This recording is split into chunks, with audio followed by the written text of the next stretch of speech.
వెయ్యి స్తంభాల గుడి పూర్వ వైభవం తీసుకురావడానికి దాదాపు అనేక సంవత్సరాలు శ్రమించి కష్టపడి ఈరోజు అందరికీ రేపటి నుంచి అందుబాటులో తీసుకొచ్చినటువంటి శిల్పి శివకుమార్ గారు మనతో ఉన్నారు.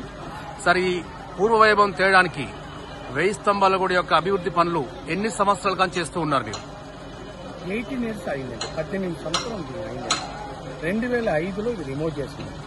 రిమూవ్ చేసి పద్మాక్షిపుట ప్లేస్ లో ఒక్కొక్కటి పద్మాక్షిపుట ఒక ప్లేస్ లో పెట్టినాము.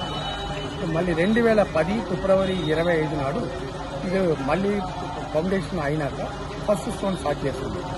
ఇప్పుడు దాదాపు 18 years అయింది. ఎలాంటి పరిస్థితుల్లో ఈ భూకంపాలు వచ్చినా కూడా ఎలాంటి పరిస్థితులు ఇదేం కాదండి. ఎందుకంటే దానికి ముందు మనం శాండ్ పెట్టున్నారు, మనం లైన్ మోటార్ సిఆర్ మసన్కి పెట్టినాం. కాబట్టి మనకి ఎక్కడ కూడా క్యాప్ లేదు, మనకి ఎలాంటి ప్రాబ్లం జరిగేదానికి ఆస్కారం లేదు.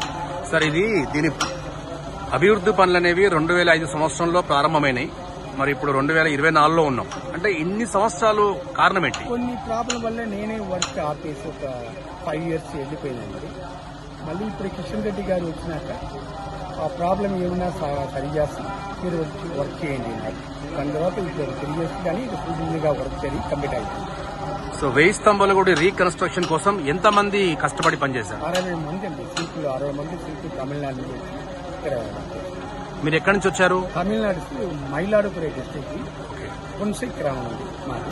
నేను చెట్లడి తిరుపతి దేవస్థానంలో చాలా వర్క్ చేస్తున్నాను. ఇప్పుడు వెయ్యి స్తంభాల గుడి అభివృద్ది పనులు పూర్తి స్థాయిలో కంప్లీట్ అయినాయా, ఇంకేమైనా ఉన్నాయా?